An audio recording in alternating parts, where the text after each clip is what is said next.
Ellwood City football mothers are honoring the 1986 Wolverine seniors. The theme for the evening is Helmets Off to the Wolverines. Helmets are displayed on the fence with the boys' names and numbers. And now for the leaders of this outstanding football team this year, the seniors and their parents. First, number 9, Paul Porcigello. Son of Judith Porcigello and the late Philip Porcigello. Number 11, Brian E. Soldo. Son of Mr. and Mrs. Michael E. Soldo. Number 25, David Hall. Son of Mr. and Mrs. Thomas Hall. Number 30, Joe Robb. Son of Mr. and Mrs. Charles Robb. Number 33, Tony Biega. Son of Mr. and Mrs. John Biega, Jr. Number 41, Bill Chapman. Son of Mr. and Mrs. William Chapman.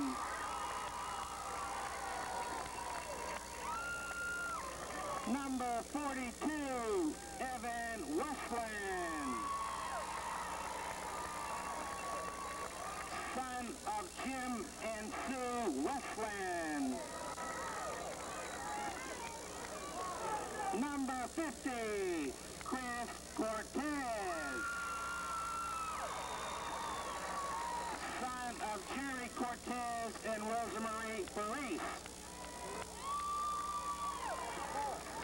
Number 51, Rick Blaskowitz. Son of Mr. and Mrs. Dennis Blaskowitz.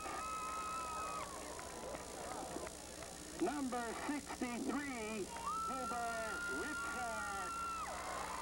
Son of Mr. and Mrs. Mike Ritzert. Number 64, Bill Peretta. Son of Joanne Peretta and the late William Peretta. Number 66, Jim DeCaria. Son of Mr. and Mrs. Joseph DeCaria. Number 67, Brian Gibbons. Son of Ralph and Carol Gibbons. Number 68, Frank Vecchieri. Son of Mr. and Mrs. Dawn Vecchieri. Number 71, Steve Sheeler. Son of Pete and Peggy Sheeler. Number 73, Chris Nonevsky. Son of Mr. and Mrs. John Nonevsky. Number 76, John Ferranti. Son of Mr. and Mrs. Lou Ferranti. Number 79, Mike Newpower. Son of Mr. and Mrs. Nick Newpower. Number 81, Scott Timmerman. Son of Mr. and Mrs. Bob Timmerman. Number 82, Sean Reese. Son of Dave and Sue Reese.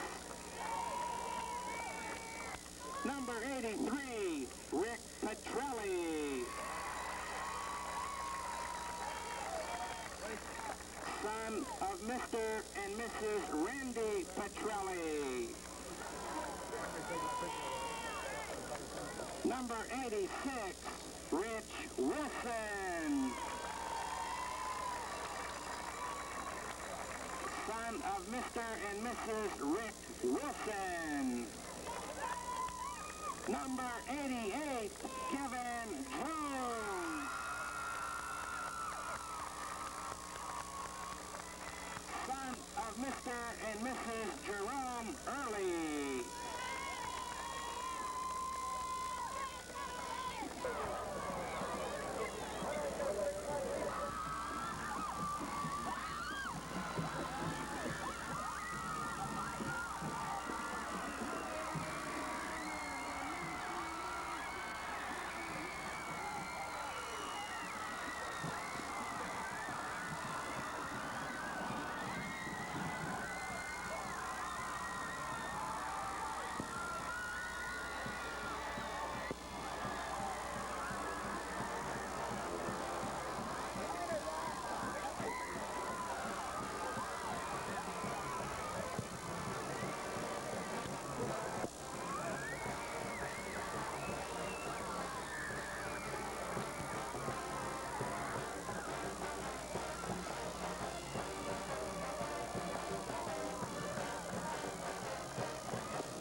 No score in the ball game, just underway. Riverside lines up in a T formation. Altman is the quarterback, the junior. Counter is off to Tiviana. Fine running, shot picked up about a yard on the play. So Wolverines defense playing tight so far. Jay Patrick up with the stop. Now you'll see the Riverside Panthers still running a lot out of that C. Carl Flory has liked to use that through the years, and he's had the big backs to work with it. And the Wolverines are once again are on defense to start the ball game. And Coach Rankin said that that's the way he would like to start a ball game so his players can get the feel of the game. And should they hold, they would even maybe get good field position when they get the ball back. Here we go, Wolverines against the Panthers. Flynn Houck out wide to the far side, this time out of the I formation. This back goes back to the man guarding the I, the sophomore Tony Morgan. He's upended after a gain of 1. Kevin Jones shooting up from the defensive back position to make the tackle. That'll bring up no gain in the play. Third down, and we'll call it a long 9 from the Panthers' 29-yard line. Let's run down the starting lineups quickly for Riverside. Quarterback is Brian Altsman, the junior. Running backs, Rod Hardy, Kurt Houck, Tony Morgan, and Greg Ativiani will be rotating in there. Split end is Dave Spruce along with Clint Houck. Bill Ostrom is the tight end. We'll get to the interior line in a minute. Unbalanced left. Altsman wants to pass. Has a receiver open. Picked off by the Wolverines. And a good defensive play by the Ellwood City Wolverines. That was Paul Portugallo, Jeff. I was watching a play. He was playing center field real deep. And Brian Altsman's pass was way overthrown, and Paul was able to come over there from his safety spot and pick that ball off. Houck was open. He lined up wide and just did a fly pattern, Phil.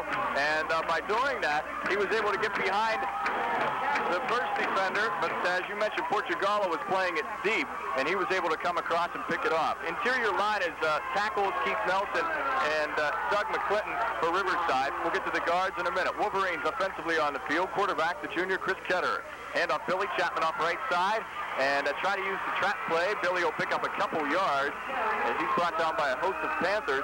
In on the tackle, helping out is Tiviani. So we'll call that a pickup of 2. That'll bring up a second down and 8. Wolverines have the ball on their own 48-yard line. Now the guards, Derek Foley and Tom Calabaradino. Center is TJ Radevsky. That is for the Panthers. We'll get to the Wolverines in a few minutes. Ketter again. Hands off to Jones. Jones in trouble. Breaks one tackle. He's at midfield. Gets it inside of Panther territory as he gets it across the 50. So Kevin turned that from a loss into a gainer. And coming up to make the stop is Craig Richards, the senior 6', 170-pound defensive back for the Panthers. He was hit in the backfield, and I couldn't even see who the number was. Yeah, that was Derek Foley who was in the backfield. Derek blitzed from his linebacker spot in the right linebacker position. He came in so quickly, though, he kind of was off balance and missed a chance for nailing Kevin Jones in the backfield. Wolverines face with a 3rd and 5. on the 49. Ketterer wants to pass. Rolls left, looks, throws, hits Kevin Jones in the hands. Bad place because Kevin drops it. And you won't see that very often. Coverage was by one of the Houck brothers for the Panthers. And that being Clint Houck, 5'9", 150-pound junior for the Panthers. He'll go back to receive the punt. And Wolverines sophomore Tom Morgan will punt it away standing on his own 40-yard line. So they had him open, Phil, in the seam here in the flats, and he just wasn't able to hold on to it. Right, he was open briefly, and he had to reach out there with the hands and was not able to flag that ball down. Morgan low punt, takes a good bounce. Out shed the tackle by Perry. Is able to pick up some nice yardage to the near side of the field, getting it out to the 27-yard line of the Panthers. They eventually run out of bounds by Billy Chapman. So something you mentioned, Phil, that Coach Rankin is going to have a lot of experienced ball players, the older ball players, in on special teams tonight. Yes, what he wanted to do and what he expressed to me was that this is no time to go with your young people and give them experience. We're going to go with the best the whole way because he wants to. This is the playoffs right now. This is the playoff game for him because he has to win this one ball game to win a championship. So he's going to go with the best the whole ball game. Dave Bruce comes out wide to the near side for the Panthers. Morgan out wide to the far side. Backs are split. Handoff. Nowhere. Carrying the football is Rod Hardy. He's the big boy for the Panthers. Sean Reese cuts him down at that left defensive end position. A loss of 2 on the play. Matter of fact, just one. So that'll back it up to just about the 26-yard line. That'll bring up 2nd down and 11. And so far, the defensive front for the Wolverines playing tough, not really giving up ground too much if they have been. It's been very grudgingly in the trenches. Well, that's the strong point of the Wolverines on defense, and that is against the run. The Riverside Panthers are going to split people out and try to give them a different look. Morgan wide to the near side. The ball sits on the near hash mark. Short drop. Pass fire. Picked off. Picked off by Nicky Perry for the Wolverines, and he did a lot of concentrating on that. Here's how the play set up. Clint Houck was out wide to the far side, Phil, and he did a slant-in pattern. Clint has a lot of speed for the Panthers. They rely on him quite a bit. He was not able to even get near the football. It was just a bad pass by Altsman, and Nicky Perry tipped it once and was able to hold on as he fell to the ground using the old tip drill. Yeah, that was a fantastic interception because he tipped the ball, and as he was going down on his back, he was able to smuggle the ball in. No score in the early part of the ball game, but the Wolverines have it on the Riverside 40-yard line.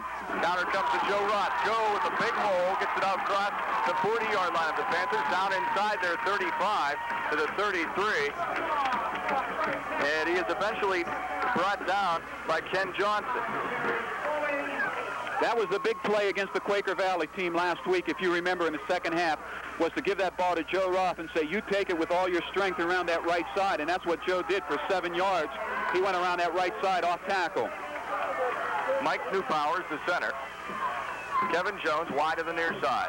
Straight ahead handoff to Billy Chapman, fighting, spinning his way inside, gets it to the 30-yard line, close to a first down for the Wolverines. Jeff, it looks close enough that they might have to measure because it's right at the marker at the 30-yard line. And they will not have to bring the sticks up, or will they? No, they won't. First down for the Wolverines. Let's get that interior line for you. Guards are Ritzer and also Jimmy DeCaria. Split end is Rick Petrelli. Tackle Chris Cortez. Jimmy DeCaria is a tackle, excuse me.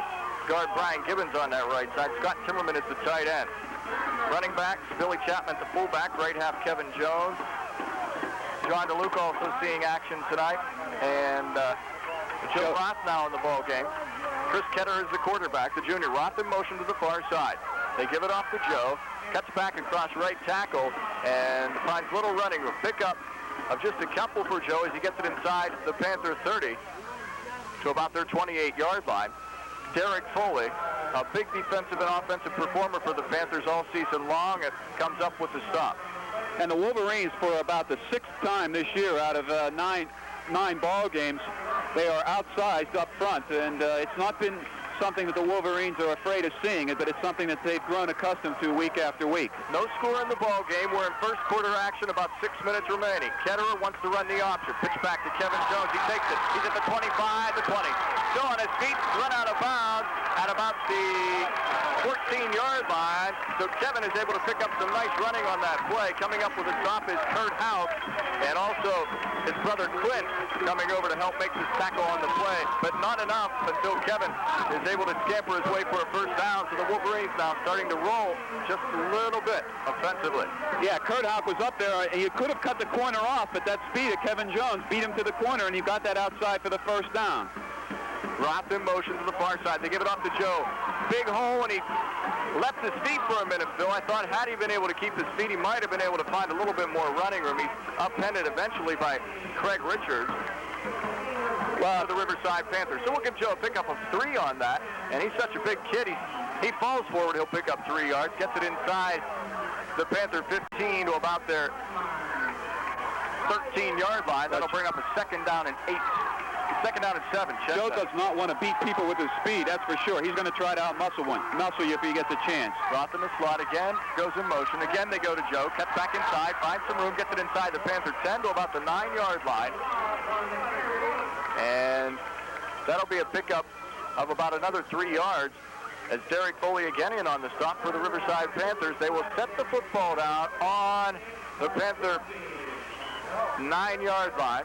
So we'll call it third down, about 4 to go for a Wolverines first. They have to go just inside the Panther 5 for that first down. All right, this is a key play, and I wouldn't be surprised to see them put it up in the air when they need about 4.5 yards for a first down, because Jones was open, and I also would look for Bill Chapman coming out of the backfield. He's been open periodically through the year. Nicky Perry in at the slot to the near side. Here comes the option.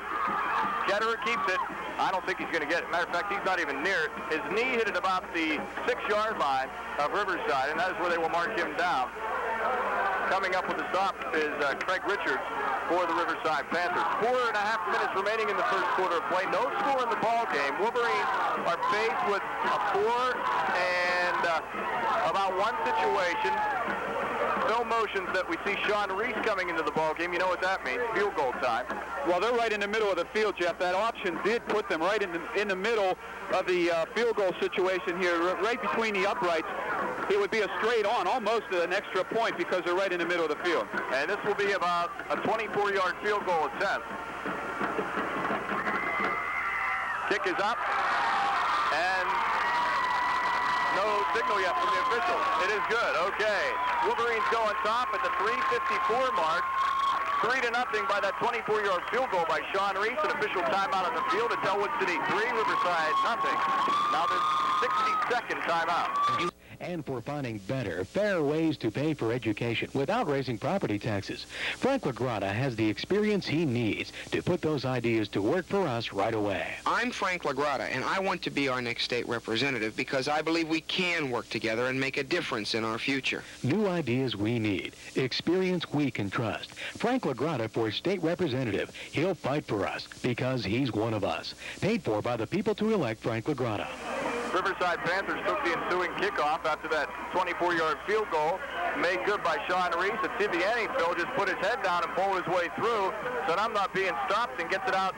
Good field position for the Panthers on their own 36-yard line. First down and 10. Bruce wide to the near side. Backs are split. Out wide out to the far side. Straight ahead handoff goes off to a Tiviani. He carries the mail and finds it's a little tough today because he gets no yardage. Very little yardage inside. Pickup of about 1. That'll bring up a second down and 9 as Brian Gibbons made the stop for the Wolverines. Football resting on the Panther 39-yard line. 3:15 remaining in the first quarter. No score. Or rather, 3-0 Ellwood City over Riverside. Rushing yardage already in the ball game. The Ellwood City Wolverines 37-0 overall thus far for the Panthers, and now they're on the second down. And again, the Panthers go straight ahead, this time off left tackle. Fine running tough again as Tiviani carries the football once again. Sean Reese, Brian Gibbons team up to make the stop for the Wolverines. Tiviani picks up a couple yards on this carry, get him across the Panther 40 to the 41. 3-0 Ellwood City. They're called third down and 6. And I just wanted to say, a lot of people are expecting trick plays, but I don't think you're going to see that in the early part of any of these ball games. Bruce wide to the near side. Here comes a counter to Tiviani. Big hole. Wolverines are able to stop him after a pickup of about 3 as he gets it out to the Panther 46-yard line. Jerry Ritzer and Joe Roth. two inside backers make the stop. Panthers face with a 4th and short. We'll call it about 1 to go. Altman is the quarterback. And it looks like, Jeff, that they're going to try to go for it because, quite honestly, the Panthers are in a no-loss situation here. They're the underdogs coming into the ballgame. They have nothing to lose at this juncture. They want to go all out and try to get momentum going their way. Looks like they're going to come at the Wolverines unbalanced left. And that's the way they set it up. Out of the T formation. Second man through. He's got it. Football was fumbled, though, but they'll say he was down. And that's a good call by the officials because his knee was down. Tiviani carrying it inside, and he'll pick up the needed first down, picking up 2 yards. Joe Roth hits him, but not in time. So the Panthers keep their drive alive.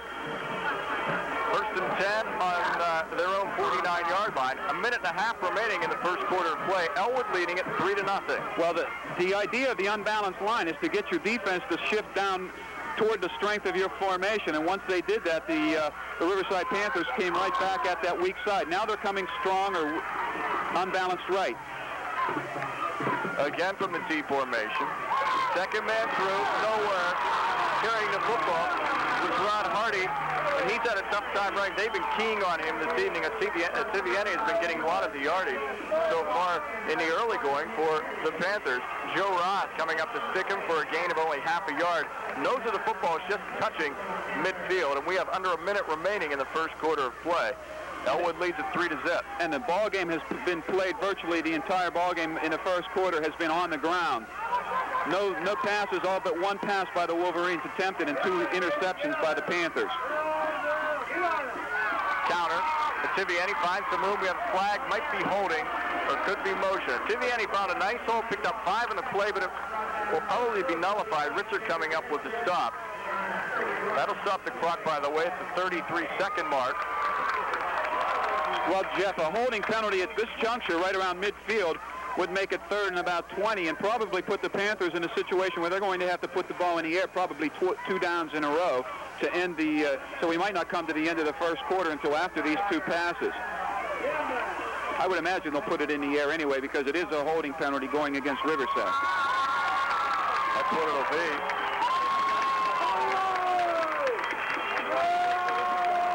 Wolverines lead at 3-0 if you're just joining us.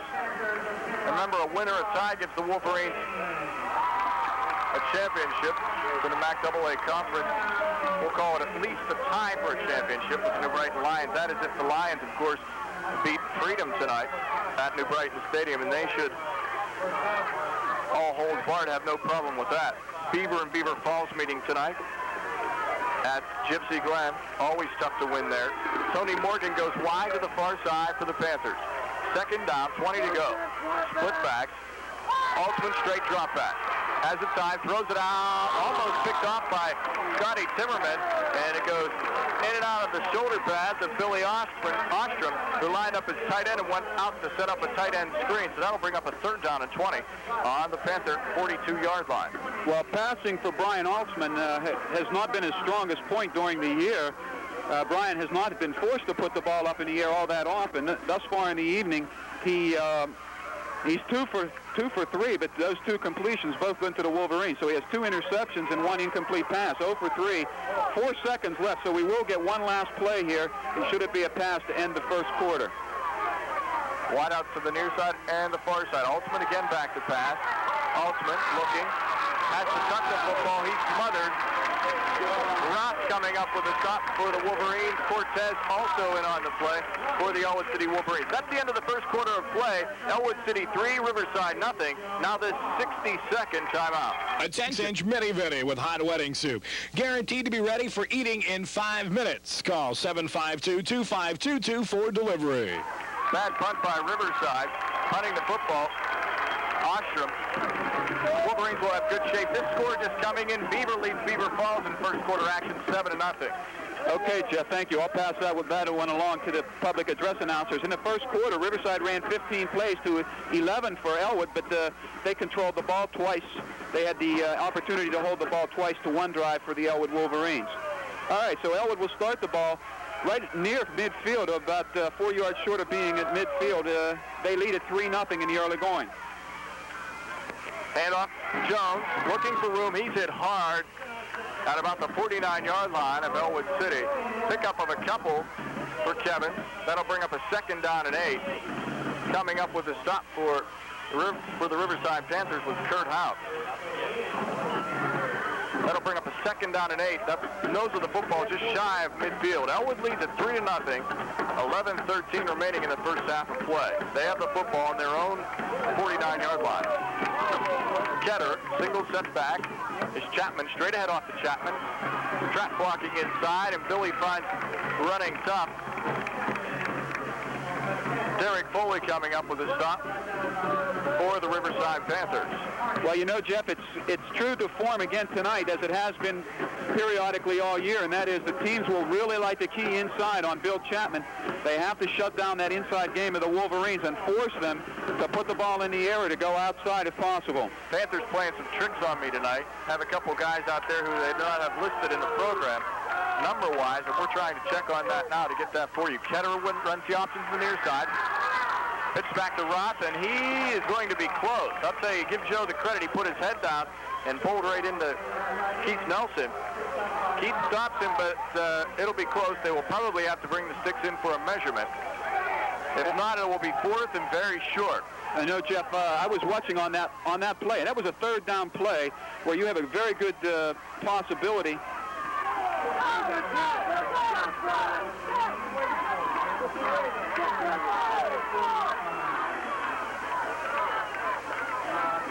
I was just looking at the clock because they were talking down there about whether they should have a measurement or not, and I was looking over to see if they had stopped the clock.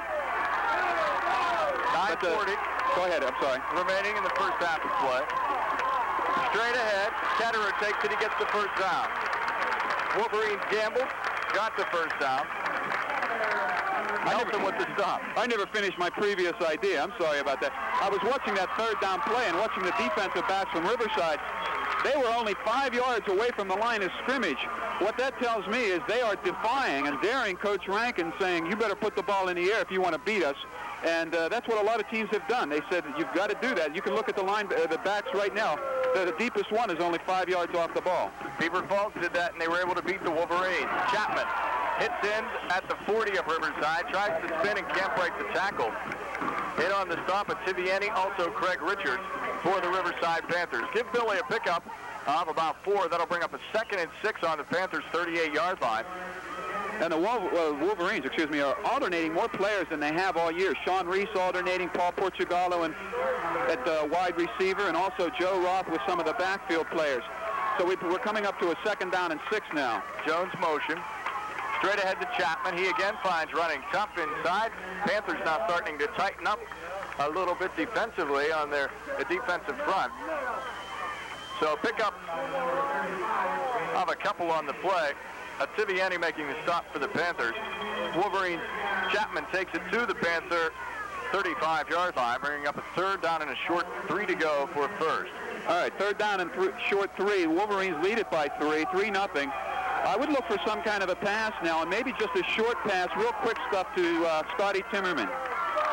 Ketterer sets him down. Chapman is the setback. Here comes the option. Chris will keep it and pick up the needed first down. He had to get it inside the 31-yard line for the first. He gets it down to the 30 of Riverside. Keith Nelson eventually comes up for the stop for the Panthers. That'll be enough to move the sticks for a Wolverine first down. Well, Ketter's only had to put the ball up in the air once thus far in the ball game. That was an incomplete pass to Kevin Jones. And that should have been caught. Yeah, and that should have been caught. If you could rule errors, that probably would have been an error on Kevin. So the Wolverines are waiting for their own opportune position to throw the ball. Off to Kevin Jones, running the football. He cuts to the outside. Kevin's going to go all the way. What a move for Kevin Jones. What he did, what he was able to do was take the handoff on the 30-yard line. That's that design play that they like to run with Kevin. He cuts right off left tackle or right tackle, whatever the case may be, where's the time to go? This time it went to the left side, and Philly was able to cut back against the grain, throws Riverside players in their tracks, and they tried to cut back to get Kevin, a couple of them slipping, and then Kevin just outraced the last defender, House, into the end zone for the touchdown. Wolverines go on top 9-0, and Sean Reese is set to kick the extra point. That is a 30-yard touchdown run for Kevin Jones for the Ellwood City Wolverines. What a fantastic runner Kevin Jones has turned out to be this season. Kick is up, and the kick is no good. So the score remains 9-0 at the 7:34 mark left in the first half of play. Now this 60-second timeout. Double your savings with double coupons. If you've ever been to La Casanos, you know why our friend is so excited. A store like La Casanos is good news in any language. La Casanos, 234 Pittsburgh Circle, Ellwood City. Open 8 to 9 daily, 9 to 5 on Sundays. How about some sake? Kurt House took the kickoff on about the 15-yard line, made a spin at the Riverside 28, and when he did that, he probably wishes he hadn't, because Sean Reese buried him on that spin. Right. And took him down. But give that credit to Houck, because he made a nice return for the Panthers, put them in good shape on their own 35. Now, I want you to pay attention to the Riverside return team, because each time Houck has fielded the ball, or the receiver has fielded the ball, there's been a man behind him in a possible pitch position also, should they need it. Wide out to the near side, they want to go to him. Pass is incomplete, and Portugallo looking to pick it off. Kind of disciplines himself on the 50-yard line, because Paul wanted to get his hand on that. Goes in and out of the hands of intended receiver Clint Houck, who is a brother of Kurt, also Carl Houck, who are sad to say is not able to participate in this evening's game, because he has ligament damage in one of his knees and is out for the remainder of the season. You know, Jeff, neither quarterback thus far has been able to complete a pass, and the referees right now are talking to Coach Carl Flory, and I think it might be an official's timeout. Let's see what the referees say. No, yes, it is an official's timeout, because I think Coach Rankin thought that the Panthers had called timeout since Coach Flory came onto the field, but it was not. 3-0 now, 9-0. The extra point by Sean Reese was long and high, and both of us looked at each other when the call was no good, because it landed nearly on the infield of the baseball field on that end of the stadium. It was long and high, but apparently it must have been off to the right. Kurt Houck out wide to the far side, backs far split Hardy, and it's Viviani. Altman wants to pass, rolls right, throws right, lets one hang up. His receiver's don't know where the ball is at, and it hits off one of his backs. Flag is thrown, and it could be I think that's offensive interference. It has to be offensive interference, because that ball was thrown up in the air, and as the Ellwood player was back there ready to pull it down, Jeff, the receiver went head helmet right into the Wolverine player. Receivers in the area were Bill Ostrom, also Kurt Houck. Defenders, they included Jones, also Chris Ketter over there, and Nicky Perry. I see Coach Flory arguing that it was an obvious infraction of the rule. I don't think it was an intentional play by the Riverside receiver over there. He went barreling into the Wolverine player, who was waiting for the ball to come down into his arms. But intentional or not, it's still an interference call. Well, the reason, yeah, right. He had to do that because he was trying to look up over his shoulder. And credit him on that, because he was having total concentration on the football. That's also a loss of down, Jeff, so that'll bring up a long situation. Second and about 25 to go from the Panther 20-yard line. They have to go all the way up to the Panther 45 for the first down. Thus far, Brian Altman has thrown 5 passes, 3 incomplete and 2 intercepted. And as he comes up to the line of scrimmage with the Wolverines leading 9-0, the referees once again call timeout. Let's see what I don't think they've changed the marker, Jeff. Okay. They didn't change the loss of downs. That's That'll right. bring up a third down at 25. That's what I thought. They didn't credit the Wolverines for a loss of down there. Or, excuse me, the Panthers for a loss of down. 9-0, the Wolverines with 6:37 left in the first half. And Bill Chapman and Joe Roth have gone into the inside, the interior, for better passing attack against Brian Altman. Altman, the junior, sets him down. Split back. Tried to go to the counter on Saviani, and he's cut down from behind. Wolverines shooting in to make the stop is Brian Gibbons, the 5'10", 185-pound senior. That'll be a loss of about 3 more. And Ross is down on the field. Looks as though he might have a cramp, Phil. While we do have this injury timeout, there 6:25 remaining in the first half of play. Wolverines lead it 9-0 over the Riverside Panthers. Now this 60-second timeout. Panthers have to punt it away, and doing the duty is Ostrom from his own end zone. Gets off a nice kick. Ketterer takes the football and is smothered at the Panther 44-yard line.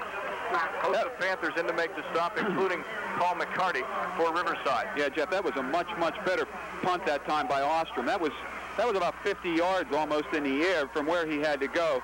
Although they mark it from the line of scrimmage, it was only a 35-yarder, but you add the other 15 yards that he was back there punting the ball. It was a nice punt by Ostrom. The Wolverines still get the ball in Panther territory in the 6 minutes left in the first half. Roth comes off the field, is sitting now on the bench being attended to, and they're looking at his right leg around the ankle area, so possibly some kind of twist.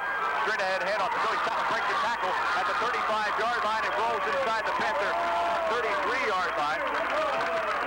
Kurt House coming up with the stop for Riverside after that big gainer. That had to be 10 yards because they're calling a timeout for a measurement. It was right at the marker where he went down. And once again, as we said week after week, as soon as you start keying on Chapman, we go to Jones. And when Jones gets keyed on, in comes Chapman up the middle. And Billy was wide open that time, got right into the secondary quickly. Wolverines lead it 9-0. 5:41 remaining in the first half of play. Inches short of a first. That'll bring up second in inches for the Wolverines. Usually around this time you see Joe check into the ball game. Ross we're talking about, but he was taken out with an injury. Well, Jeff, that leg will have to be broken if Joe Roth is going to stay out of the ball game, because there's not much that's going to keep him out of the rest of this ball game, unless of course the score would get lopsided. He came off the field with just a little bit of help. So we will keep an eye on him on the sideline. Ketterer wants to pass. Looks, throws, and no one's in the area. Closest receiver was Petrelli. He was at the 20, and that pass floats out of bounds at the Panther 28-yard line.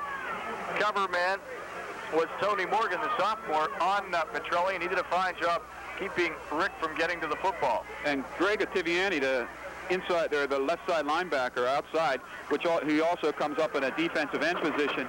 He was inside. He was in there on Ketterer, and he hit Chris Ketterer just about the time he was able to get the ball off. So credit Attiviani also for a good defensive play. DeLuca into the ball game now. Straight ahead, the Wolverines power their way. Ketterer on the quarterback keeper, picked up a first down, and they will spot the football at the Panther 31-yard line. 5:23 remaining in the first half. Ellwood leading it 9-0. Well, the one thing that the Wolverines have had a nice benefit of this year, they've been benefactors of a great deal of depth at a lot of positions. And with Roth down, there are a lot of guys in there, but I don't think you can discount his leadership ability. Straight ahead, Chapman breaking tackles inside the Panther 25 to the 24. Those quick traps starting to work more effectively in the ball game now, Phil, for the Wolverines, as Kurt House made the stop along with Clint House for the Riverside Panthers. That'll bring up another second and short situation. And Panthers choose to call a timeout at the 4:53 mark of the first half of play. It's Ellwood 9, Riverside nothing. Now this 60-second timeout. 9-0, 4:53 remaining in the first half of play. Ketterer hands off to Jones. He picks up the first down and more as he gets it inside the Panther 20 to their 18-yard line. Coming up for the stop for the Riverside Panthers, Craig Richards, and also in there Clint House for Riverside. So that'll move the sticks one more time, and the Wolverines now controlling the ball offensively against that defensive unit. Remember now, Wolverines offense has been on the field most of this first half, as the Panthers defense has also been on the field most of the first half. First and 10 from the Panther 19. Ellwood with the football. Billy Chapman finds a big hole. Flags fly, though, and we could have holding or motion against the Wolverines.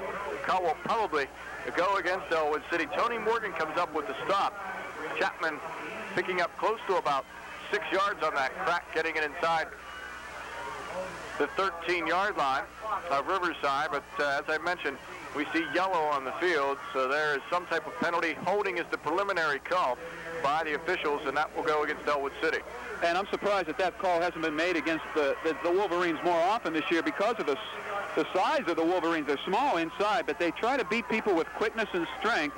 The field is in beautiful condition for that kind of a game, And we might add, for people who hopefully are rooting for the Wolverines, if you want the Wolverines to win this conference championship, there's a very, very good chance that they will host the first-round game right here at Helling Stadium. The 9-0 score would reflect exactly what the Post-Gazette this morning predicted, a 9-point spread, but we got a long way to go yet.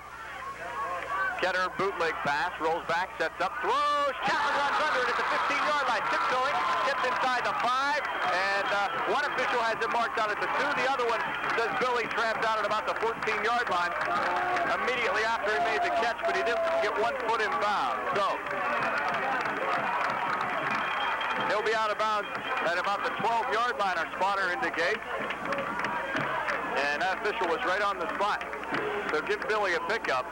Up about 5 yards in the play. That'll bring up a 2nd and 5. Ellwood has to go to the Riverside about their 8-yard line for another first down. DeLucan motion to the near side. Jones hurdles his way inside the 10 of Riverside.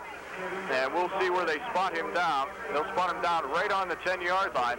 So that'll bring up a 3rd and 1 as McCarty made the stop for the Riverside Panthers. Jeff, that's that counter that the Wolverines have had not very much success with in the early part of the year. But Kevin Jones has picked up the ability to hurdle over the original people that are lying down. So 3rd down and 1 in the Wolverines. Let's see what they can do inside to about close to the 10-yard line. Perry in the slot, backs are split. Here comes the option. Ketter has a big hole, wants to keep it, but he hesitated. He'll be punished for that. Out coming up to make the stop. Good defensive play for the Panthers. And Billy had the hole there. He just couldn't decide, should I keep it or should I pitch it? And at the time, maybe he should have kept it and turned it inside. So that little bit of a hesitation for Chris causes the Wolverines not to get that first down, and they will be shy. Wolverines call a timeout. 3:09 remaining in the first half of play. It's Ellwood City 9, Riverside nothing. Now this 60-second timeout on the Panther 10-yard line. They will not go for the field goal. They will go for the first down. Petrelli out wide to the far side. Perry in the slot. Chapman gets the first, or close to it. It all depends on where they put his shoulder.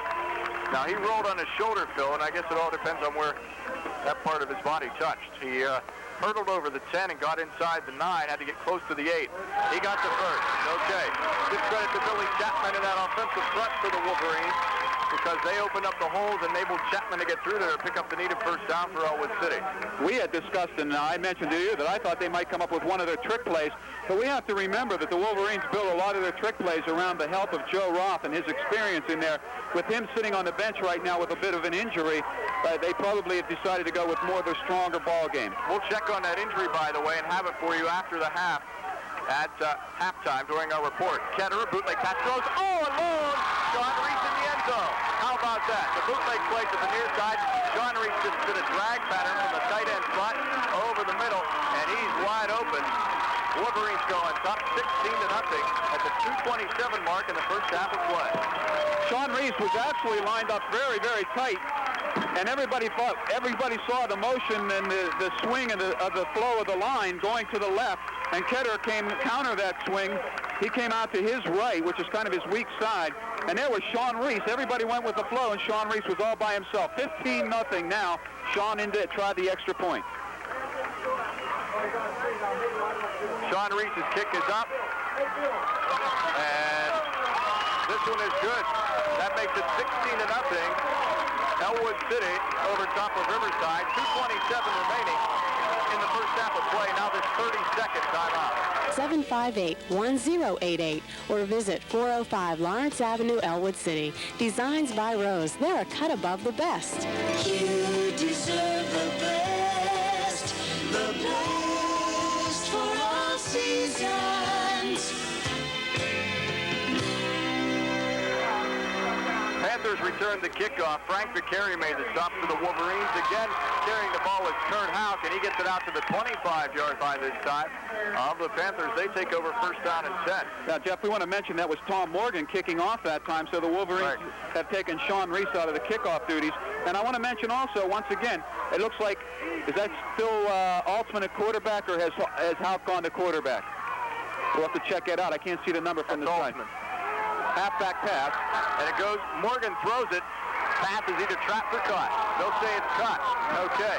Now the official was behind the receiver, so he couldn't tell. But he makes the call, that's all that matters. Give credit to the Panther who made that catch, though. It was Clint Houck, and he's one whale of a receiver, and he makes a good one that time. And he's got some speed when he gets that football. Had he been able to stay on his feet still, he might have been able to do a little bit more. As he takes it, goes down on his knees and makes the catch on the Panther 46-yard line. Look for them to try to open up their passing game a little bit now. Unbalanced right for the Panther. Backs are split. Go up to Hardy. Hardy cross midfield inside Wolverine territory and run out of bounds at the Wolverine 37-yard line by Ketterer and also Paul Portugala. That'll be a first down for Riverside and a pickup of close to 16 yards for the Panthers. So all of a sudden they are rejuvenated. Yeah, that's the biggest gain from scrimmage as far as a running play all night. The thing for the Panthers right now is, will they have enough time? We're at the 140 mark. Hardy got out of bounds that time just before, just as he reached the markers, and had he not gone out of bounds, they could have used up a lot more of the clock. They might put the ball up again. Out wide to the far side, backs are split. Now they keep it on the ground to Hardy. Has another hole inside the Panther, or rather inside the Wolverine 35, inside the 30, and brought down at the Wolverine 28-yard line. Wolverines helping to make the stop. Perry, also Ketterer again getting up off the bottom of that pile. So that'll be second and short to go for another Panther first down. And Coach Carl Flory is upset about something. Well, I think he thought that a player rolled out of bounds over there, and that's what he's yelling about, because that would have stopped the clock. But as it was, he didn't. The official said he did not get out of bounds, and they said that, so Carl Flory is going to have to spend one of his timeouts, and I'm sure he didn't want to do that. Something happened over there, and I think he really thought that the player was out of bounds. 1:18 remaining in the first half of play. It's Ellwood 16, Riverside nothing. Now this message. Well, they're still arguing over there, Jeff. The score is 16-0, Ellwood City in the lead, but the Panthers staging a drive right now. A nice long completed pass followed by two quick runs by Hardy, and they've set themselves up in pretty good position where they could possibly put a score on the board before the end of the first half. They have Tiviani who kicked field goals for them, and he shows that he has a leg, kicking in pregame warm-ups. Panthers faced with a second, and we'll call it a short one from the Wolverine 29-yard line. I might want to mention, too, Jeff, that the referees for this ball game come up from Pittsburgh, so there's no way that people are going to say that there's a rooting or there's a favoritism one way or another. It's very clear that Coach Rankin wants officials to come up from Pittsburgh to do these rivalries, and that's probably a very good idea. 16-0, as we said, but the Panthers have the ball second down and 1 yard. It says to go 10 on the board, but it looks like second down and 1. 1:18 left. Let's see. There's been a message sent up to Denny Norman here about the clock. They might be having to add some time onto the clock, and we'll have to see. Right, they've added 10 seconds. So apparently Carl Flory won his argument over there because they put some time, 10 seconds, back onto the clock for the Panthers. Second and 1 from the Wolverine 29-yard line. See Roth coming off with that right foot open. Straight ahead to Hardy, bowls his way and still on his feet, getting it inside the Wolverine 20 to their 18. So they ran the quick trap up the middle. Scotty Timmerman eventually coming up with the stop. Another Panther first down. Boy, I'll tell you, they didn't just get that 1 yard they needed. They picked up close to about 15 as they are in good position now. Clock is the only thing against them at this point in time because they're moving against the Wolverines. Again, straight ahead to Hardy. And Opie running a little tougher this time. Portugalo to help make the stop for the Wolverines.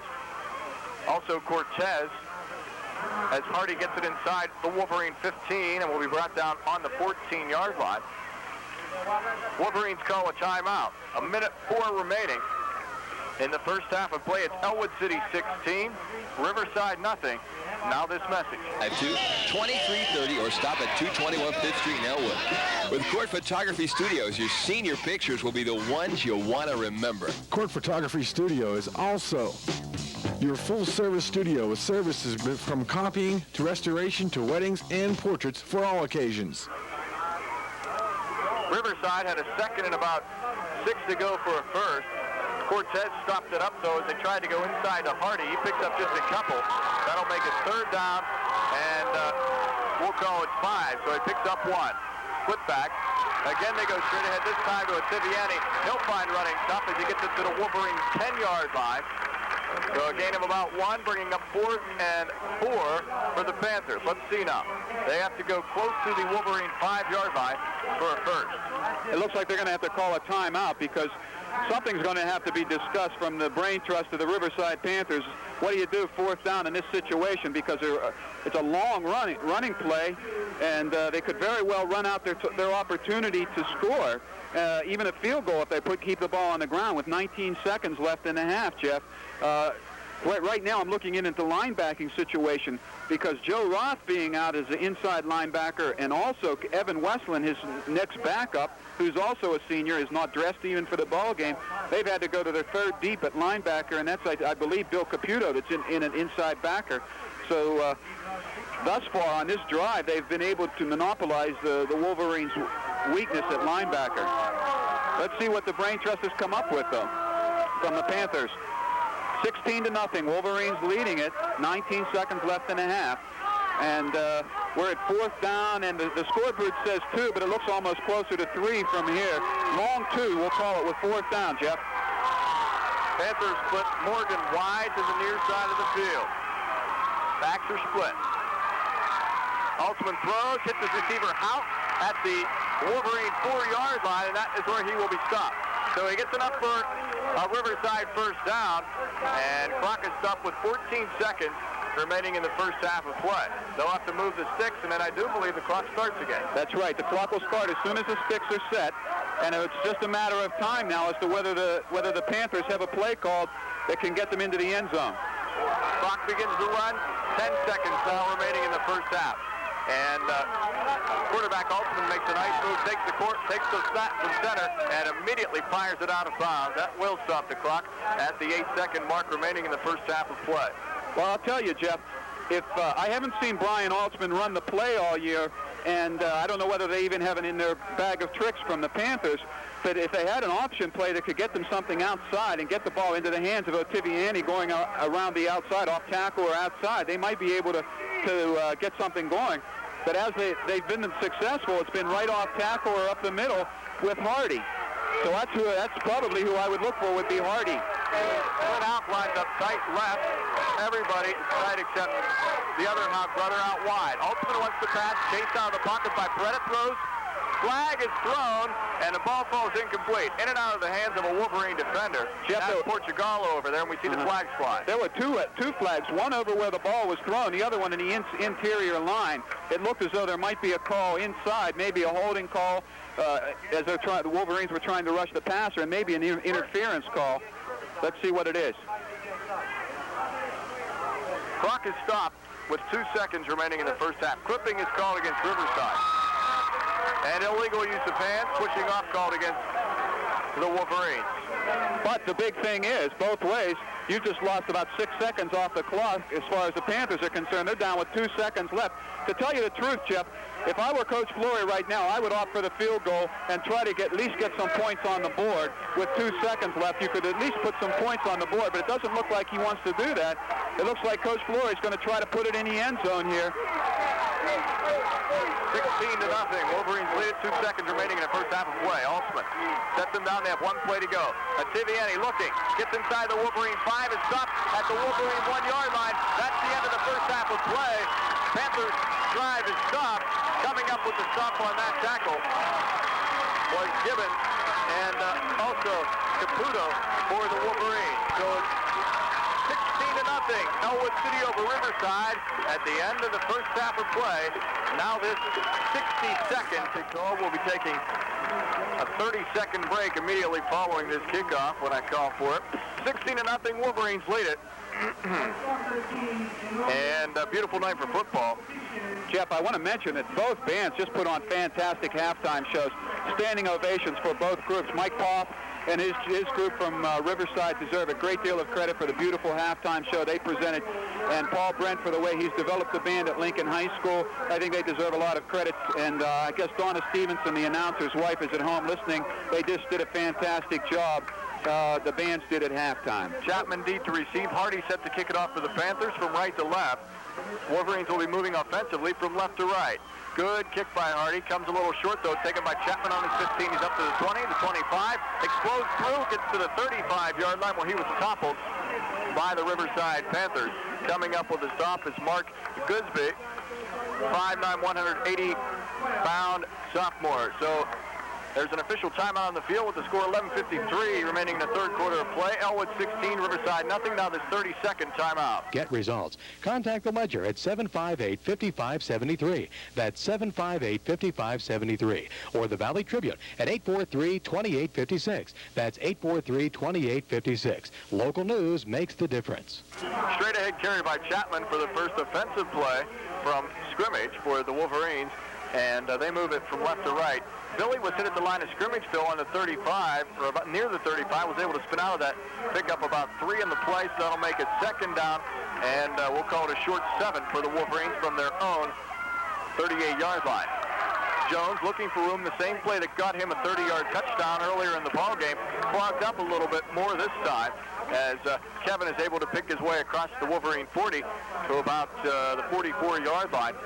TJ Radevsky makes the stop for the Riverside Panthers. Jeff, he came up with 5 yards because he was hit at the line of scrimmage, twist and turn, and he was able to leg drive another 3 or 4 yards out of that after the spin. So we're down to a third and very short yardage. Third and about the length of a football. Straight ahead to Chapman, pulls his way up across the Wolverine 45 to the 46, and picks up the needed first down for the Ellwood City Wolverines. The Tiviani coming up with a stop. Also, Craig Richards sticking his helmet in there, but not in time as Billy Chapman gets the Wolverine first down. Well, you know the bulk of the load is going to be carried by Billy Chapman here in the second half, although Kevin Jones will probably carry quite a bit also because Joe Roth is not in there. John DeLuca will also see an awful lot of action here in the second half. First down for the Wolverines. DeLuca in the slot on the far side. Again, they go off to Chapman. Straight ahead blocking for the Wolverines. As they get it up close to midfield, ball will be spotted on the 49-yard line. Pick up a 3, 2nd and 7. A Tiviani for the Panthers makes the stop. And Wolverines lead at 16-0. Right, 16-0. And watch for the Wolverines on an unexpected down to put the ball up in the air. That's when they're going to catch the Panther defenders coming up very close. Once again, we see them only 5 yards off the ball. So look for that sort of play in the second half. Split backs, Timmerman tight to the near side. Here comes the option. Kenner wants to keep it, tries to get outside, cannot turn the corner, gets it across midfield, and into Panther territory on about their 47-yard line. Coming up off the pile for Riverside, we see making a stop is Kurt Hauk and also Mark Gusby. He's a sophomore, 5'9", 180 pounds defensively for the Riverside Panthers. So that'll bring up a third down, and we'll call it a long 4 for a first down for the Wolverines. Ball resting in Panther territory on their 47-yard line. Goosby's number has not been called a lot tonight, but he's a good lineman. Here come the quick lineup for the wham play. The Wolverines like to come unbalanced on this. DeLuca carries the ball, hitting the backfield, breaks the tackle, gets it into the 45-yard line, still on his feet, and for being a little guy, DeLuca shows he can run the football and is not afraid to do so. As John stands 5'7", 150 pounds, a junior, so he has another year yet to play for the Wolverines. He gets it close to a Wolverine first down, and it will be just shy. So that'll bring up fourth and about half a yard. As a matter of fact, they even want to bring in the 6 for a measurement. Jeff, that was kind of funny. I was watching the referee who came in there to spot the ball. He had his right foot. I'm looking down right near they're right in front of us right now. The referee had marked his right foot where the ball was, and there was kind of a little bit of words being said between Wolverine and Panther players, and he stepped off at that mark to break up the two guys just from their brief conversation. And when he did, he pulled his right foot back, and DeLuca lost almost a half yard, and that's about how short they are at the first down when he stepped over to break up that brief altercation. That's a shame. But had I not been watching that, I probably wouldn't have noticed it, and I'm sure many people didn't notice that either. Fourth and short, 8:28 remaining in the third quarter. Elwood leads at 16-0 over top of the Riverside Panthers. Periodically, we'll be checking back to the station with John Matthews on the score of that Beaver Falls game and the New Brighton Freedom game. Split back. Straight ahead to Billy Chapman. He bowls his way ahead for the Wolverine first down. Getting it inside the Riverside 30. inside the Riverside 44 to about the 42. Nelson and also Tiviani making the stop for the Panthers. I'm surprised we haven't heard Nelson's name called a little bit more tonight either. It seems as though the linebackers and the defensive backs have been making a great many of the tackles, but that's not unusual when the Wolverines are running the ball effectively, and tonight they have been running the ball fairly effectively. We're unbalanced to the right now. Timmerman and also Petrelli to the near side. Jones straight ahead up the middle. Breaks his way inside the Panthers' 30-yard line on that quick opener off the left side of the offensive front of the Wolverines. And another first down pickup of about 13 credited to Kevin Jones. And about a 13-yard pickup for Kevin as Clint House eventually is able to grab Kevin from behind and drag him down for the stop. And that'll rest the football on the Panther 27-yard line. Jeff, another fantastic run by Kevin Jones as he ran that quick trap. He was up into that secondary so quickly that there was a man in front of him blocking, and he was trying to get out of the way of his own player. Perry in the backfield along with Chapman. Bill gets the call to carry the mail, gets it inside the Panther 25 to about the 24. So they'll give Bill a pickup of 3. That'll make it 2nd and 7 now, as the ball is resting on the 23-yard line of Riverside. We'll call it a short 7-2. Right. Tiviani with the stop. Right, and the Wolverines have been effective on that quick trap, and they've been running unbalanced more tonight than all year. And once again, they've gone unbalanced to the left side, Jeff. Calabaradino also helping out with that stop for the Riverside Panthers. Again, the Wolverines try to work it off the tackle, this time on the right side as Chapman carries the ball. He'll pick up a couple, getting it close to the 20, but just shy of the Panthers. That'll make it 3rd down, and we'll call it a long 3 to go for a first. They have to go to about the 17-yard line for a first down. 6.5 minutes remaining in the 3rd quarter. Ellwood leads at 16-0. And again, since the opening kickoff of the 3rd quarter, have been able to move the football. DeLuca takes the pitch on the 20, inside to the 15, picks up a Wolverine first down, had to go to the 17, gets it to the 15, and he's brought down by Tony Morgan and also Derek Foley, helping to make the stop for the Riverside Panthers. So the Wolverines, after taking the kickoff to start the 3rd quarter, Phil, have been able to, again, keep control of the ball on the ground. Right. I'm not sure, Jeff. Quickly tell me, how many total yards was that? I was looking down to record something. Total yards on that run by DeLuca on a quick pitch on the option? He picked up about 5. All right, thank you. 5 yards on that. Calabaradino playing a tough game inside and shifting down to the unbalanced line. Jones, big hole again up the middle. They're running off the left side of that line. We'll get credit to that offensive front for you in just a second as Kevin breaks it inside the 10 and gets it down to the 5-yard line of the Riverside Panthers. Credit goes off to Jerry Ritzer, Mike Newpower, the center, Brian Gibbons, Jim DeCaria. And Sean Reese has been going in there on the offensive line, too. Excellent trap blocking. Chris Cortez up front. Newpower's played a great job. He's just done a stupendous job all year. He and Jerry Gruber Richard up front. 9-yard run for Kevin. And Kenner wants to keep it. Ducks his head and dives down to about the 2-yard line of Riverside as Craig Richards comes up to meet him and makes the stop to keep Chris from getting into the end zone. Yes, Jeff, but there was a first down. All he needed was the length of the football to jump over that pile to get the first down. So it'll be 1st and goal from about the 1-yard line or 2-yard line. Nice carry by Ketter because it's put the Wolverines in a position right now where they can a quick touchdown to start this second half could really deflate the Panthers in their drive to possibly pull off an upset. Wolverines lead it 16-0 at the 5-minute mark. Chapman looking to get in the end zone. He does. Billy Chapman from 2 yards out squirms his way off the right side, goes in off right tackle for the Ellwood City Wolverines at the 4:55 mark. That makes it Ellwood City 22, Riverside nothing. Beautifully executed drive, and I tell you what, the Ellwood City Wolverines came out of that locker room fired up and determined to show the Panthers that they were not going to die in the second half and that the drive that the Panthers had staged just before the end of the first half was not going to deflate them in any way, and the missing fact of Roth not being in there also did not hurt them. Key for the Wolverines now is to keep the spirit up that they have. Sean Reese's kick is good. Holder is Chris Ketter.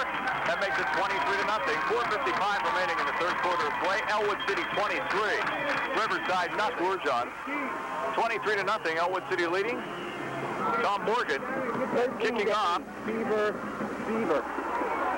Morgan sends a shallow kick taken by the up man for Riverside, and that is Bob Sheldon, 5'10", 182-pound sophomore.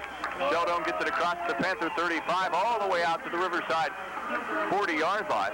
Coming up with a stop, John DeLuca for the Wolverines, and also Jay Patrick helping to make the stop for Ellwood City. First down and 10 for Riverside from their 40-yard line. Jeff, there's a lot of people down in the valley that I'm sure are listening to this ball game, and they're listening to it in a very intent way out of Beaver Stadium down at Gypsy Glen. And there's two very, very fine ball clubs going head-to-head down there representing the Beaver Valley and Beaver Falls and Beaver. But tonight, it's Ellwood City against Riverside for the Ellwood City Championship. Altman, the quarterback, they try to get Hardy isolated outside, and he's tripped up by Frank McCary. McCary is a 5'8", 160-pound senior linebacker, and he said, Rod, you're not getting outside me on that. Rod, though, picks up a couple on the play. That'll bring up a 2nd and 8 from the Panther 42. So McCary has drawn the job now. It's squarely on his shoulders to fill in the shoes of Joe Roth, and those are very big shoes to fill, and not because of his size, but because of what he adds in emotion to the Ellwood City Wolverine lineup. Junior Brian Altman sets him down behind center T.J. Radevsky. Altman wants to pass. Looks right. Throws, is pressured, gets it off to Morgan. He makes the catch and is brought down after a pickup of a first down. Again, it's in Wolverine territory, and he will be marked on the 42-yard line. And when the Panthers have gone to pass, they found their receivers open quite a bit underneath the coverage just a couple of times early in the ballgame when the Wolverines came up with those 2 interceptions, Phil. They weren't able to get the football to their receivers. Morgan is down with an injury, and they're looking at his left ankle. While we have the chance with the official timeout on the field, 3:52 remaining in the third. Ellwood 23, 13-8. Riverside nothing. Now there's 30-second timeout. Jeff, 23-0, and I know that the big thing that Wolverine fans have asked is that we continually announce the score. It looks as though the pass defense is content to let the Panthers throw underneath them. They're more interested in stopping the run, and on completed passes, they'll try to come up and hit the receivers. That hookup from Altman to Morgan carrying 16 yards. Belly play goes off to Altman, or not Altman, check that to Hardy as they try to ride him off right tackle. He'll pick up close to 4 on the play. That'll bring up a 2nd down and 6 as Nicky Berry comes up with a stop for the Ellwood City Wolverines. Now, Jeff, coming into the ball game, I've listened many times to Denny Fogel and Jack North calling the Panther ball games. This is the first time I've had a chance to see Hardy run the ball as much as he has. He's not as big as what I had imagined. He's not as big as of a running back as I had figured. I figured he was more on the stature of Benny Haddix from New Brighton, but he's not quite that big, but he does have a lot of speed. He can hit that hole quickly. He's 5'9", 172 according to the program, so he's not a real big running back. He is able to jute in and out very quickly. He's more on the order of Jason Woolley from Beaver. Wolverines won a timeout, 3:09 remaining in the third quarter of play. It's Ellwood City 23, Riverside nothing. Now there's 30-second timeout. 3:09 remaining in the third quarter. Elwood on top, 23-0. Okay, thank you. Jeff, I wonder pretty soon if the Panthers might not start going to some of their trick plays because down 23-0, it's about time you've got to go to your bag of tricks. Out wide to the near side. Backs are split. Again, they go to Hardy. He's hit at the line of scrimmage, but is able to pick up 3 on the plays. He gets it to the Wolverine 35-yard line. So that'll bring up a 2nd down. Call it a long 3 to go for a first. Coming up with a stop for the Wolverines, defensively, Jerry Ritzer. The worst thing that's going on right now for the Panthers as far as their drive, although they've been picking up yardage in bits and pieces, is that they've been running out their own clock, and they're running out of time by keeping the ball on the ground. So one of the things that Coach Floyd is going to sooner or later have to consider is the fact that they have to put the ball in the air so that they can stop the clock in case of incomplete passes.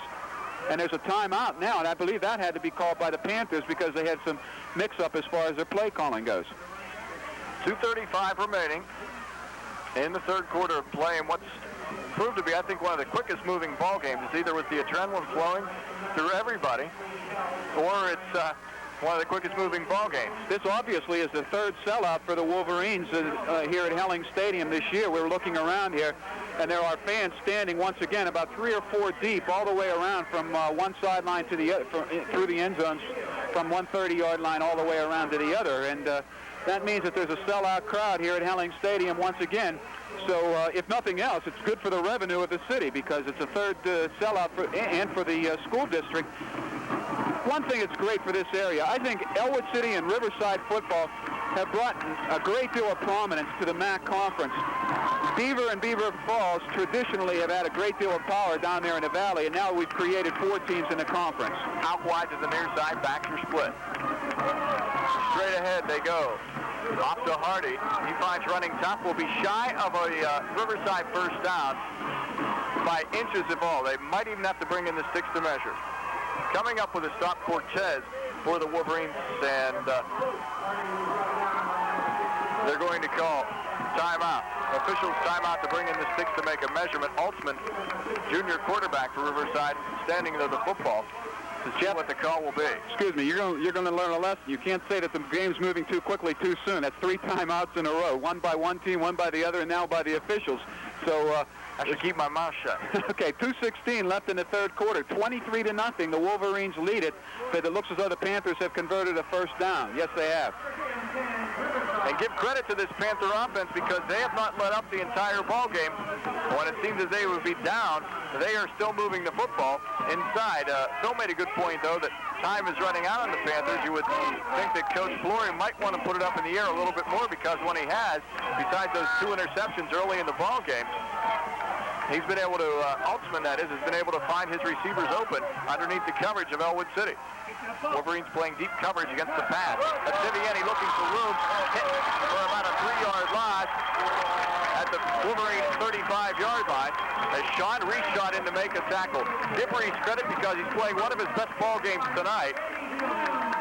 He's coming up to make a lot of good tackles and shedding that defensive tackle quickly to make penetration in the backfield. As a matter of fact, he was in there that time, Phil, as soon as the handoff was given to Tiviani. Right, Sean Reese is the sometime spot starter, and he came up and diagnosed that play completely. He was in the backfield, and Tiviani had absolutely no place to go. An excellent defensive play, and you said this is one of the best ball games this year played by Sean Reese. 2nd and 15, so a loss of 5.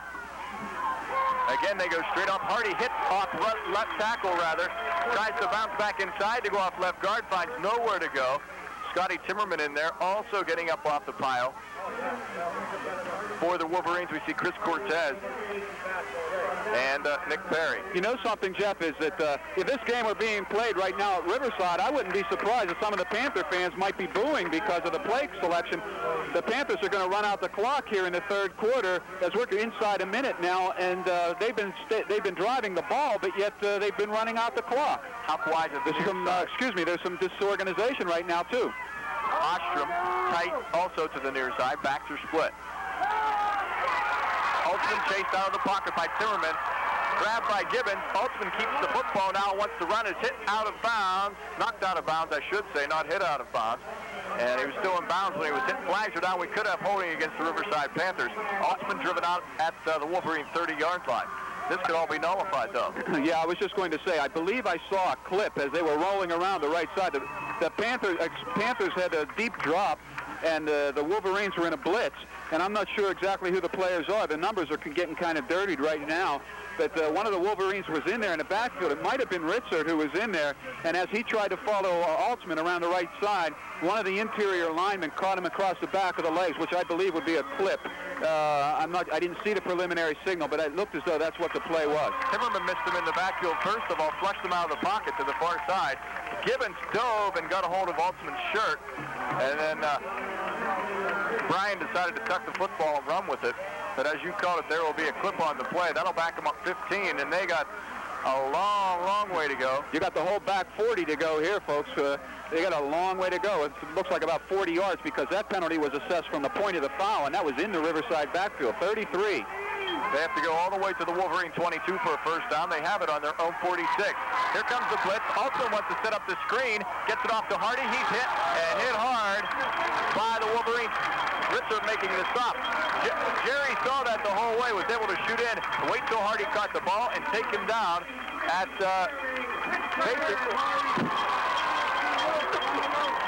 the line of scrimmage. I got all choked up on that play. Well, I'll tell you what, Jeff. The Wolverines were in an all-out blitz, but they also had their safety valve player, Jerry Ritzert, covering the screen, and the Panthers have successfully run out the third quarter on that completed pass.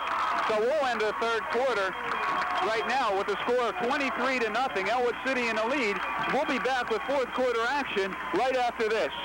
Attention, churches, schools, businesses, industry, and homeowners. Would you like to cut energy costs as much as 90%? Cut summer cooling and winter heating bills? Call Glorioso Builders Energy Saving Systems at 658-2223. Or how about an endless supply of hot water, heated instantly as you need it, plus saving energy costs 20 to 50%. Check out the Aquastar tankless gas water heater, now offered at 20% off suggested retail. Call Glorioso Builders today. Ockstrom's punt took a Riverside bounce. They were faced with fourth and about 33 to go for a first, so they had to punt it away. Jeff, I want to give Frank Vicari, the linebacker who's filling in for Joe Roth, a great deal of credit. He was in there, and he really held his own, and that's a tough job for a kid to come into a key situation like that. Straight ahead off to Bill Chapman. Stutter steps and finds his way up across the Wolverine 15 to about the 16-yard line. Pickup for Bill of 2. That'll make it a 2nd down and 8. Riverside Panther in on the stop is Derek Foley. Well, by bits and pieces, Billy Chapman could very well overtake Kevin Jones as a leading rusher in the ball game because he's picking up his 3 or 4 that he's carrying the ball a ton of times. People are listening down in the valley right now, down in Beaver Stadium. Gypsy Glen, the Wolverines lead at 23-0 in the fourth quarter. Kevin Jones that time on the reverse. And Kevin gets some good running room on the inside as he gets it up across the Wolverine 22 to the 25. Clint Houck on the stop. Defensive backs again making the tackles for Riverside as we've seen all season on a lot of ball clubs defensively against the Wolverines. And on that counter play, Kevin Jones went from right to left, was able to cut it up off tackle, and he picked up about 9 yards, and as you said, the secondary making the tackle again. 1st and 10 for the Wolverines from their own 25. Off to Billy Chapman, breaks the tackle up inside, was hit at the line of scrimmage, put his shoulder down, and he's so low to the ground, Phil, when he carries the football that you can't see him until he busts through the line and he's on top of you. At that point in time, he has his momentum going on his side. McCarty comes up for the stop, but not before Billy is able to bowl his way for another Wolverine first down, just putting the ball on the Wolverine 36. Excuse me, just a fantastic job of execution by Ketterer and Jones and the guys in the backfield because nobody could see where that ball went until Chapman was 10 yards deep with the ball. Here comes Jones on a sweep around from right to left. Kevin was hit in the backfield. Coming up to make the hit was Kern Houck. Kevin shook that and was able to get it across the Wolverine 40 to the 41-yard line. Derek Foley with the stop. So that'll be a pickup of about 4 on the play. We'll call it 2nd down and 6 from the Wolverine 41-yard line. And Nick Perry is running in at the halfback position. At least he did on that play, and now John DeLuca replaces him once again. So the Wolverines showing their depth in the fourth quarter of today's ball game. They go off to John DeLuca. This time they run the counter to the right side of the field, and that will center the football up towards the midfield stripe. But Tibiani making a stop from the linebacker spot for the Riverside Panthers, but yet another Wolverine first down, putting the ball on the Wolverine 48-yard line. Something, Phil, that this will help the Wolverines do is run the clock out and also protect the football for them. Less chance of a turnover when you keep it on the ground. They lead at 23-0. Chapman again off the right side, hits into the 50, still on his feet, and gets it into Riverside territory on their 46-yard line, and they'll mark it down on the 47 of Riverside. Well, pick up a 6 for Bill, 2nd and 4. The Wolverines lead at 23-0, and game after game, the fourth quarter, the Wolverines are able to win, and they're able to win it at the line of scrimmage because they're conditioning and they wear down people. They go after you, and they're strong, and they don't play both ways, and that really helps the Wolverines as far as their depth goes. Tom Calabaradino making the stop. Jones looking for room to the near side, and he'll find it tough running. Kevin got clobbered at about midfield, so that'll be a loss of 2 on the play, and that'll make it 2nd down, and we'll call it about 8 to go for a Wolverine first. McCarty, one of the Riverside Panthers, who clogged up that play for the Wolverines. Now, Jeff, other than a sacked quarterback one time, that's the first time all evening that the Wolverines have been held for minus yardage, and it was on a double reverse because they were handed it off to DeLuca going one way, and the inside man, Jones, coming back the other way, ran right into a defender who happened to be standing there. Petrelli wide to the far side. Perry in motion, play action pass. Kitterer rolls to the near side. Chase, thrown, hits Chapman, but we're going to have a holding call against the Wolverines. Billy gets it inside the 35 to about the 32-yard line at Riverside, but good chance we're going to have a holding call against the Ellwood City Wolverines. Right, I think it was a holding call on one of the interior linemen. I couldn't see who it was as Ketterer was rolling from his right to left. I hope the referees come up with something better in the future than beanbags, because I was watching the official on that play, and if they're watching the tapes of this, tell them to play it back and play it over again, because the referee came in and threw his beanbag and it bounced 2 more yards back the Wolverines' direction. Those beanbags have been a disaster. When I've been watching them this year, they have a tendency to bounce. They don't hit the ball, they don't hit the ground and stay in one place. So when a referee threw his beanbag on the ground to mark where the foul took place, it actually bounced 2 yards deeper into the Wolverine backfield. The clip was called against one of the interior linemen, though, instead of a hold. That'll back the Wolverines all the way back to their own 34. Unbalanced right for Ellwood City. Halfback option pass, and it's picked off by Riverside on the Riverside 37-yard line. So Riverside defender was right on the coverage, and whoever, can't even see the number who it was. I believe it's Clint Houcken. He has some sort of a cramp because he is down on the Riverside 45-yard line. He's okay now, and Clint making a good defensive pickoff of that play. Perry tried to go to his receiver for the Wolverine on the halfback option, and a well-thrown pass, but right, Clint was just right there. That's exactly right. That was a nicely thrown ball, but he threw it way up for grabs, and Houck was ready on the spot there. He was ready for it, and he made an excellent interception. He was ready for that pass. But now the Panthers stuck 7:20 and counting as we run down the fourth quarter. The Wolverines lead at 23-0, and they're going to have to put the ball in the air for sure. David Bruce out wide to the far side for the Panthers. Unbalanced left also for Riverside. Tony Morgan, the sophomore, gets the call. He's run out of bounds at the Riverside 37-yard line. Flag goes down in the play towards the defensive backfield of Ellwood City. Coming up for the stop for Ellwood, Frank McCary, one of the inside backers. He takes the place of the injured Joe Rott, who has some sort of ankle injury. That's a face mask call against the Wolverines. I couldn't see that. Of course, they ran all the way over right into the Riverside bench. It was way on the far side of the field.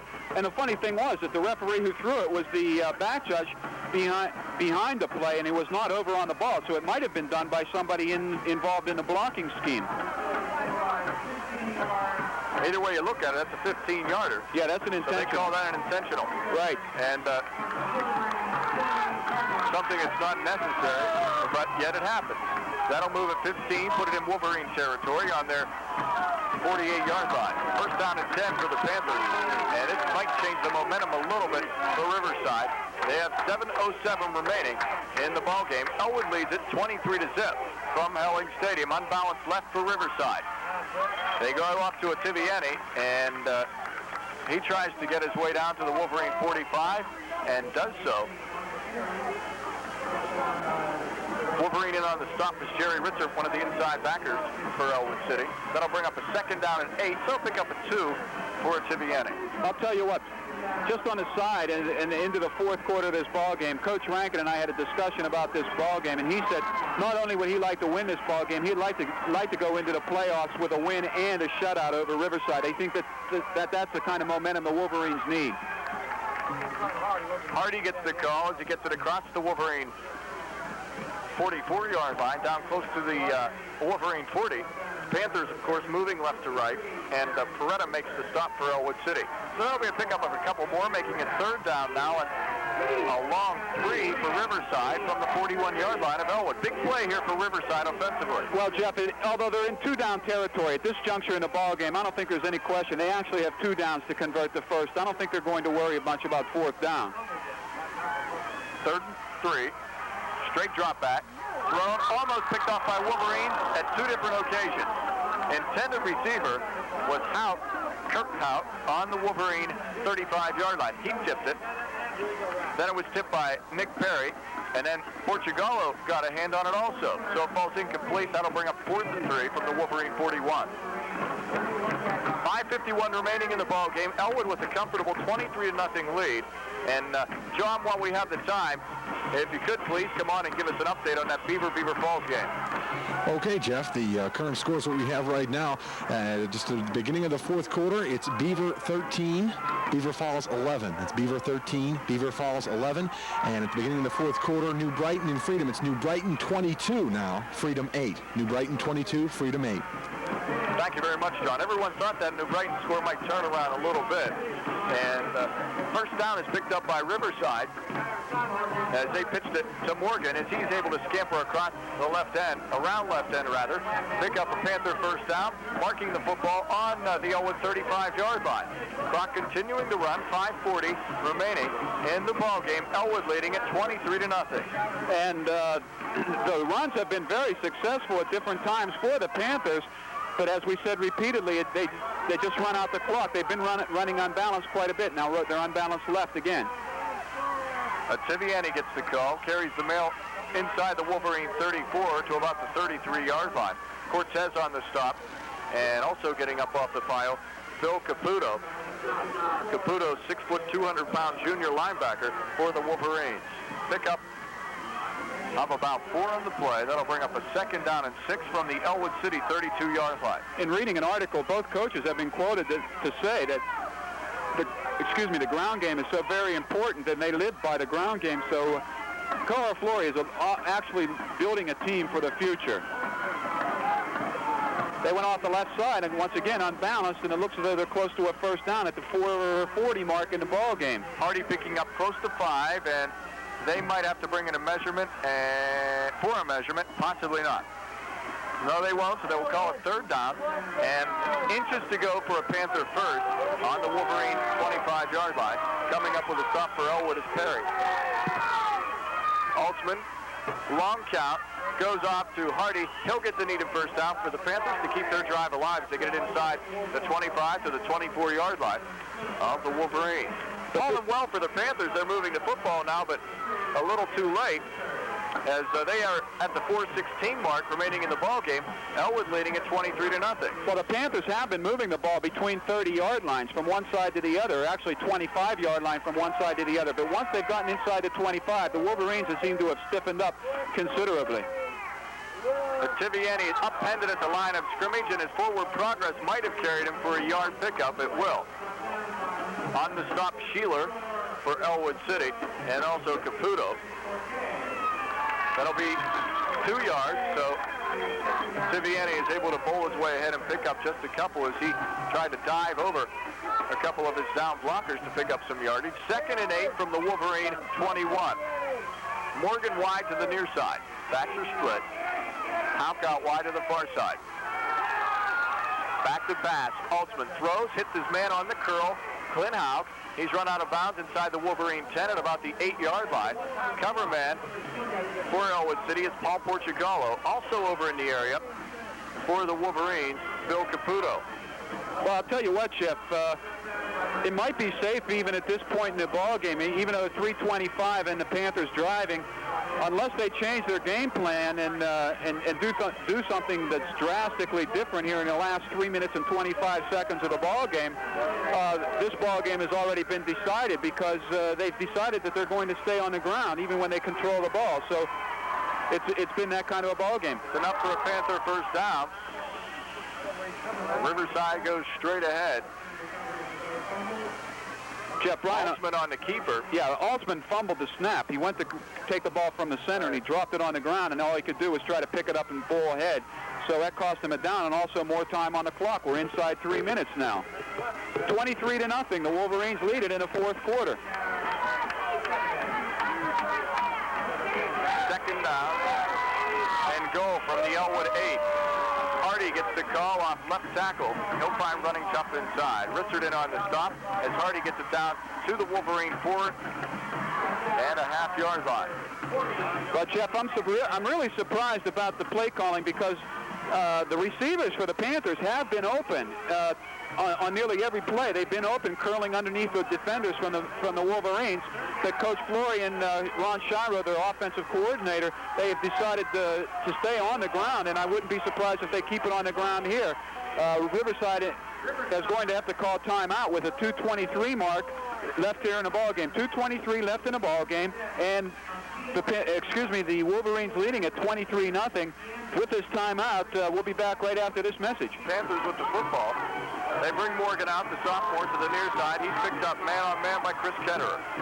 Split back, straight drop back. Holtzman throws, passes tip. Portugallo grabs it, but he's out of bounds, out of the end zone. So it's called incomplete. That'll bring up a 4th and goal now from the Wolverine 4.5. 2:18 on the clock remaining in the ball game. Ellwood leading it comfortably, 23-0. And the scores that we had, and I know that there's a lot of people listening, so far it's Beaver 13, Beaver Falls 11 in the 4th quarter, and New Brighton 22, Freedom 8 in the 4th quarter. The Wolverines now trying for a shutout. If they can hold right here, 4th down on a 5-yard line, I wouldn't be surprised to see the ball go in the air. And the Wolverines caught with too many men on the field. Coach Rankin decided to change defenses at the last second. He got caught with too many men on the field, so he was forced into taking a timeout, which was a smart play. With that timeout, we should take a timeout. With the score 23-0, we'll be back right after this message. In the ball game. Score does not indicate how hard the hitting has been going on out here between the Panthers and the Wolverines. Both ball clubs to be congratulated on their season. 23-0. Ellwood leading it. Hardy tries to get to the end zone. Hit at the 1. Gets down close to the goal line. He might even be in. I don't know. Say he was down at the half-yard line. Ellwood held, and that just might have preserved their shutout. It was 4th and goal from the Wolverine 4.5. They tried to sweep Hardy to the near side. Took a shot at the screen. Spun off that.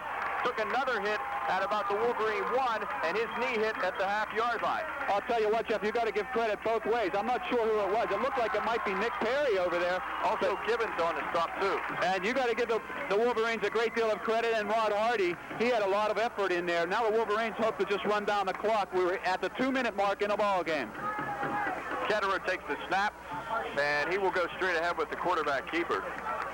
In on the stop, Kurt Haupt for the Panthers. I'll tell you what, Jeff, if there's any update, we're inside 1:45. If John has any updates, maybe he could cut in, because the Wolverines, we know, are going to just try to run down the clock. If he has any updates on that Beaver Falls or New Brighton Freedom game, please, John, cut in and feel free. With 1:30 left here, 1.5 minutes left in the ball game, it's pretty well underway here. We'll give John the opportunity to try to get an update on that and come to him in just a few minutes. Counter goes off to Kevin Jones, gets it out to the Wolverine 9-yard line. Defensively, in on the stop for the Riverside Panthers is Derek Foley. 23-0, Ellwood leading it. Third down, and about a yard to go for a first. Wolverines with the football on their own 9-yard line. John, do you have any update on those ball games? Hearing none, I guess we better stay here. We're inside a minute, and the fans are getting ready to explode onto the field, because this will be a first since 1944, a championship for the Ellwood City Wolverines. Wolverines keep it straight ahead off to Billy Chapman. He's still grinding. Bill gets the first down for the Wolverines, and they can keep the football and continue to run out this clock.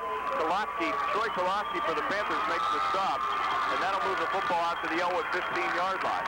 Clock is stopped with 35 seconds remaining, and now they move the sticks, and the clock again begins to run. 30 seconds left in this ball game, and 25 seconds now away from a Wolverine championship. But 40 years in the waiting here. A lot of the people are waiting down there on the sidelines, ready to bust onto the field. And we hope that if everything goes well, as Ketterer just falls on the ball, as we count it down, 10, 9, 8, we're counting down the championship season for the Ellwood City Wolverines. If you have the tape, if you get a videotape, this was history in the making. And the clock has run out, Jeff. The final score from Elling Stadium, Ellwood City 23, Riverside nothing, in an excellently fought ball game. Wolverines guaranteed a playoff appearance with this win tonight. Also guaranteed at least a tie of the conference title, and that probably could be shared along with the New Brighton Lions. So it's been a long season for both ball clubs. Wolverines season yet to continue for this evening, and it looks like also at this point in time the New Brighton Lions will be continuing on into the playoffs, and the people are just flooding out to the field now to congratulate this Wolverine ball club of 1986. Now, we're going to take a break and then bring it back here at Ellwood Stadium. We'll give you a rundown on what is going to be decided now with the playoff picture, when the WPIA will meet and so forth to decide where the games will be played. We'll get to that right after this 90-second timeout.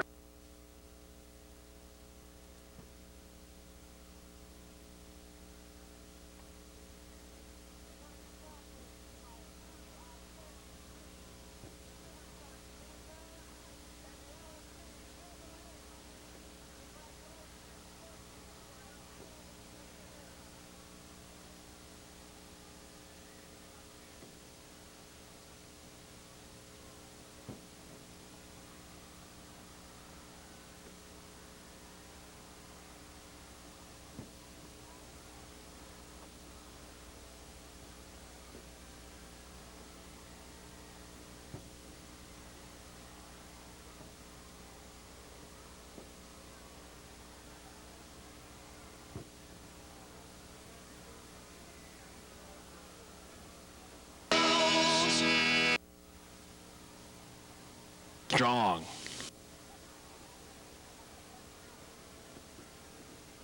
Not. When you've been drinking.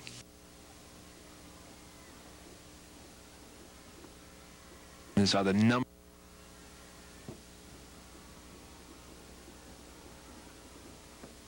In the fight against.